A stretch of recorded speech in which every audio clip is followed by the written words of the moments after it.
أما بعد فأعوذ بالله من الشيطان الرجيم بسم الله الرحمن الرحيم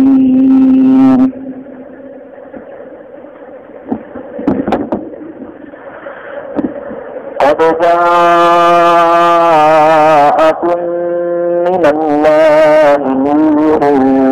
وكتاب مبين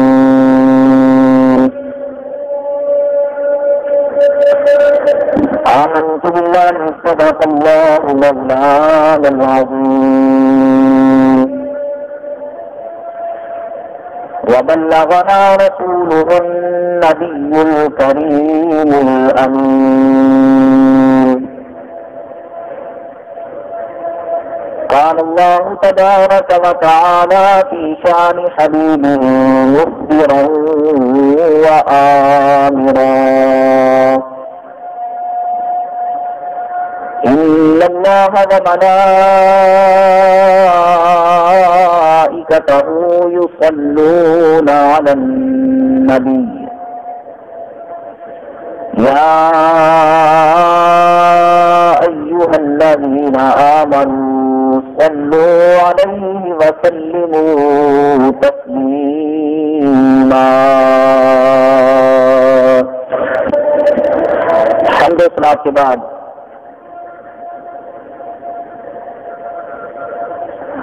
حاضرین گرامی قدر،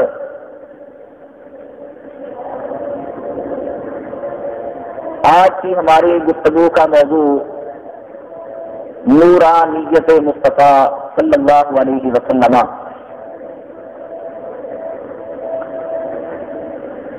آج اللہ کی توفیق سے اس موضوع کی پہلی قسط پیش کی جا رہی ہے کہ نبی پاک علیہ الصلوۃ والسلام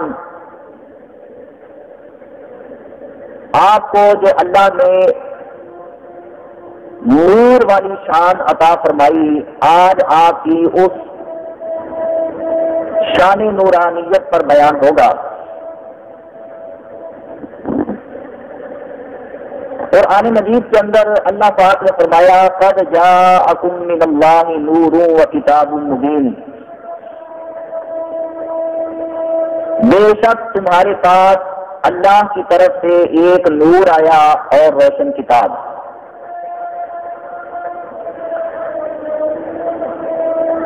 اس آیت مبارکہ میں دو الفاظ آئے، ایک تو نور آیا اور دوسرا کتاب آئی۔ اب دیکھنا یہ ہے کہ نور سے کیا مراد ہے، کیونکہ کتاب سے تو کتاب یعنی قرآن مجید ہی مراد ہے، اور جو نور کا لفظ آیا اس نور سے کس کی آمد کا اللہ پاک بیان فرما رہا ہے۔ حضرت عبداللہ ابن عباس رضی اللہ تعالی عنہ اس آیت کریمہ کی تفسیر میں فرماتے ہیں قد جاءکم من اللہ نور رسول یعنی محمد صلی اللہ علیہ وسلم و کتاب مبین بالحلال والحرام، کہ لفظ نور سے اللہ کے رسول مراد ہیں، پھر اللہ تعالیٰ کے رسول ان رسولوں میں سے اللہ کے آخری نبی اللہ کے پیارے محبوب محمد مصطفیٰ صلی اللہ علیہ وسلم کی ذات گرامی مراد ہے۔ اور کتاب مبین فرماتے ہیں بالحلال والحرام، اس سے وہ کتاب مراد ہے جو حلال اور حرام کو واضح طور پر بیان کرتی ہے، اور وہ قرآن مجید ہے۔ اللہ تعالیٰ نے قرآن کریم کے اندر اپنے پیارے محبوب صلی اللہ علیہ وسلم کی نورانیت کا بڑے اہتمام کے ساتھ ذکر فرمایا ہے کہ آپ کو اللہ نے نور بنا کر اس دنیا میں مبعوث فرمایا۔ نور کا معنی روشنی۔ علامہ مجد الدین فیروز آبادی فرماتے ہیں کہ نور سے مراد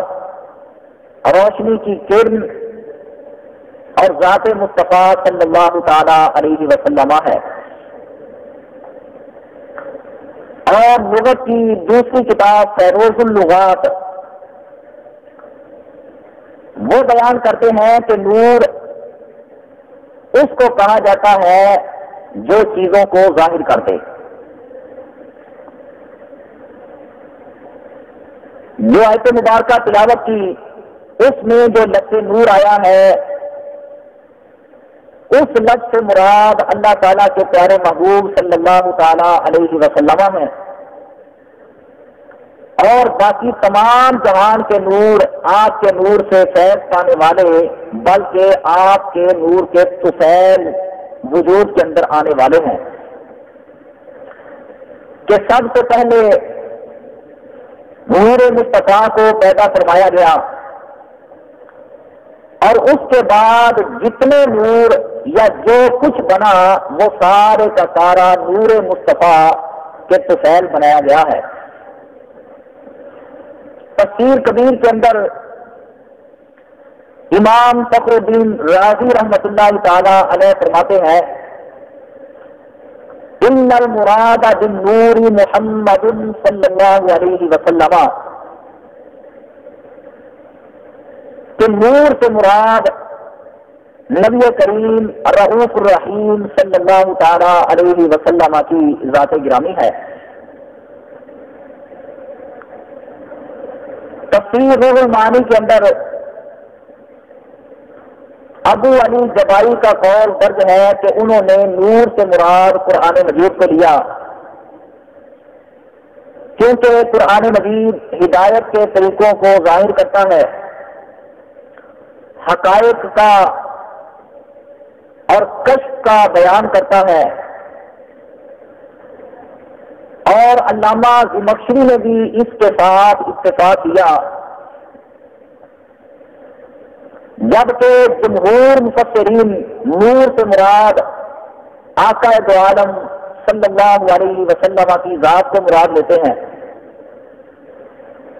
تو ان دو افراد نے نور سے مراد قرآن مجید کو لیا۔ دیکھنا یہ ہے تو یہ دو قوم تھے، ان کا تعلق کس قسم کے لوگوں کے ساتھ تھا، گمراہوں کے ساتھ یا ہدایت یافتگان کے ساتھ؟ کہ یہ جو علماء حق کے ساتھ اختلاف کر رہے ہیں، تو ان کے بارے میں کہا جاتا ہے کہ ابو علی جبائی اور علامہ زمخشری ان کا تعلق تھا فرقہ معتزلہ کے ساتھ، اور فرقہ معتزلہ وہ سرے سے گمراہ ہے، صراط مستقیم سے گرا ہوا ہے۔ تو جب ان کا تعلق گمراہ فرقے کے ساتھ تھا، لہذا اب ان کا قول اس قرآن مجید کی تفسیر کے معاملے کے اندر معتبر نہ ہوگا، کیونکہ یہ قرآن مجید کی تفسیر ہے، تو اس تفسیر کے اندر گمراہ کا نہیں بلکہ ہدایت یافتہ کا قول معتبر ہوا کرتا ہے۔ تو ان کا تعلق ہی گمراہ فرقے کے ساتھ تھا، لہذا بزرگان دین نے فرمایا کہ ان کا قول معتبر نہ ہوگا۔ انہوں نے نور سے جو مراد قرآن مجید کو لیا، یہ 100 بار لیتے رہے، لیکن مفسرین کی اکثریت نے جب نور سے نبی پاک علیہ السلام کی ذات کو مراد لیا ہے، تو ہم بھی اس سے حضور کی ذات کو ہی مراد لیں گے۔ تفسیر جلالین کے اندر آتا ہے قد جاءکم من اللہ نور هو النبی صلی اللہ علیہ وسلم، کہ اللہ نے جو فرمایا تمہارے پاس اللہ کی طرف سے نور آیا، فرماتے ہیں وہ نور کون ہے؟ نبی مکرم علیہ الصلاۃ والتسلیم کی ذات گرامی ہے۔ اور تفسیر ساوی کے اندر اس کی تفسیر یوں بیان کی گئی، ای سمی نورا لأنه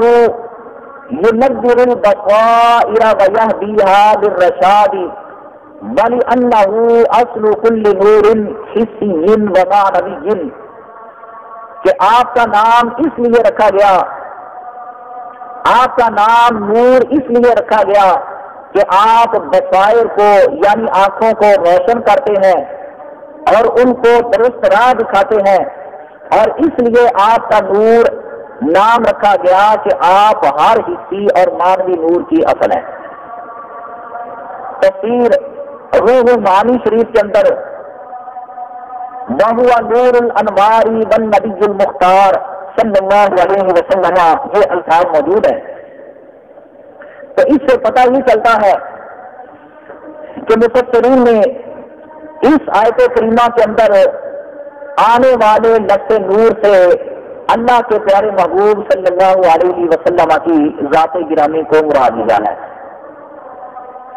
اور اس کے علاوہ حکیم الامت مفسر قرآن حضرت علامہ مفتی احمد یار خان نعیمی گجراتی نور اللہ مرقدہ، آپ نے بھی اس کے بارے میں تفصیل بیان فرماتے ہوئے بیان فرمایا کہ یہاں پر علم نحو کا اگر اعتبار کیا جائے تو نحوی ترکیب کی روح سے آپ فرماتے ہیں اس کی دو تفسیریں بن سکتی ہیں۔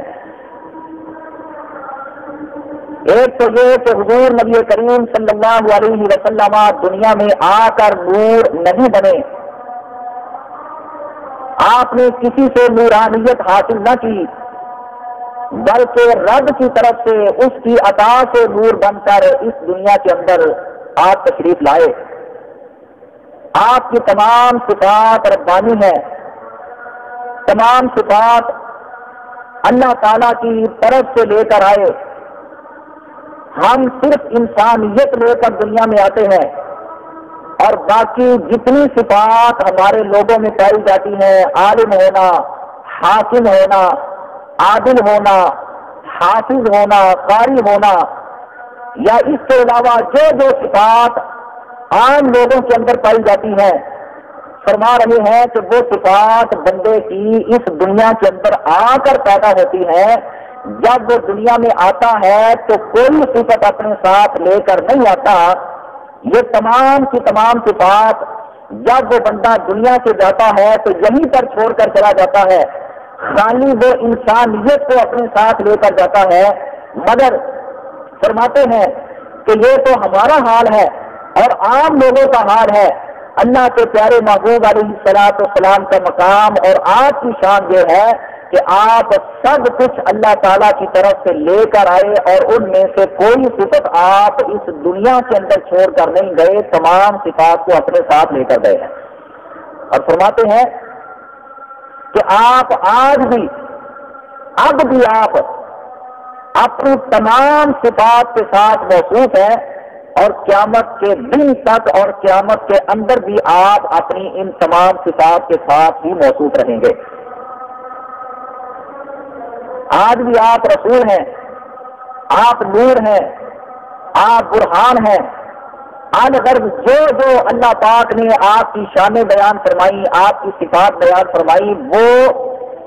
اس دنیا سے پردہ فرما جانے کے بعد آج بھی آپ کی ذات گرامی کے اندر پائی جاتی ہیں۔ اور فرماتے ہیں کہ اس آیت کا ایک مطلب اور ایک تفسیر یہ نکلتی ہے کہ حضور اللہ کا نور ہے، ان کو اللہ تعالیٰ نے نور بنایا، کسی انسان نے آپ کو منور نہیں کیا، تو جب آپ کو کسی انسان نے منور نہیں کیا تو لہذا آپ کسی کے بجھانے کی کوشش کرنے کے باوجود بجھ نہیں سکتے۔ آگے آپ مثال بیان کرتے ہیں کہ گیس، بجلی انسان کی بنائی گئی چیزیں ہیں، یہ نور دینے والی ہیں، مگر ان کو انسان نے بنایا ہے، تو جب انسان چاہتا ہے ان کو بجھا دیتا ہے۔ لیکن اگر چاند کو دیکھا جائے،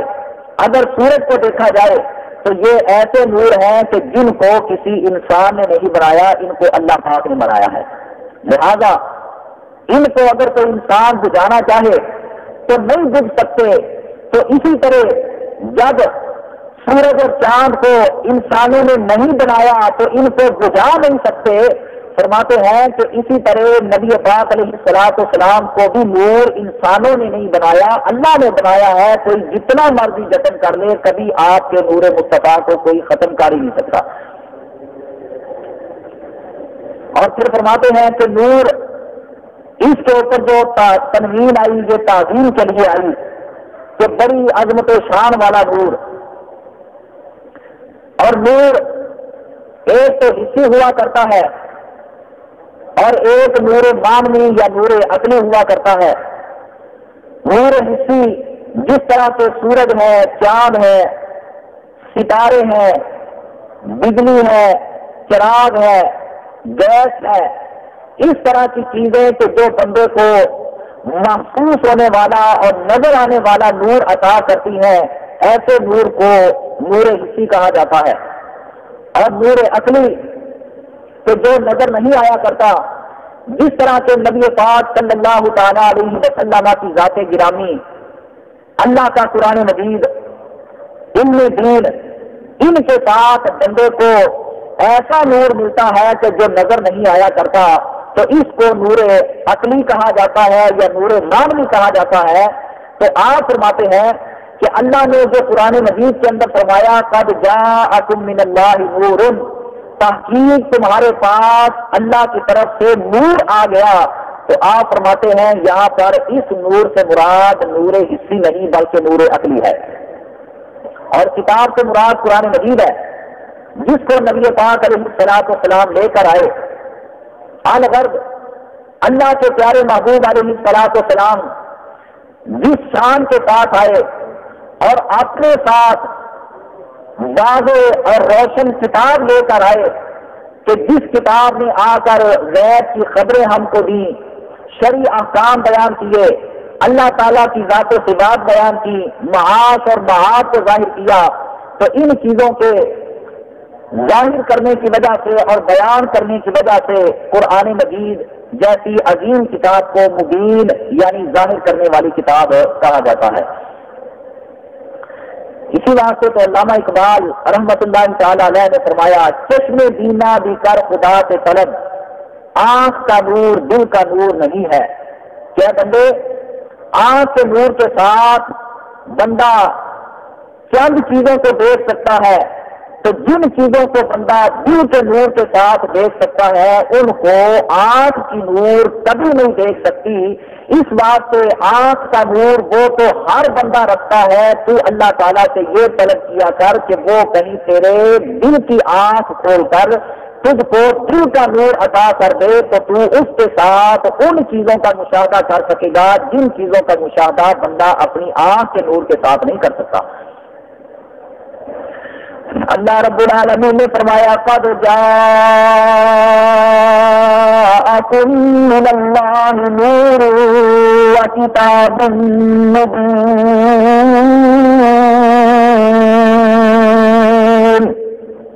بے شک تمہارے پاس اللہ تعالیٰ کی طرف سے ایک نور آیا اور روشن کتاب آئی.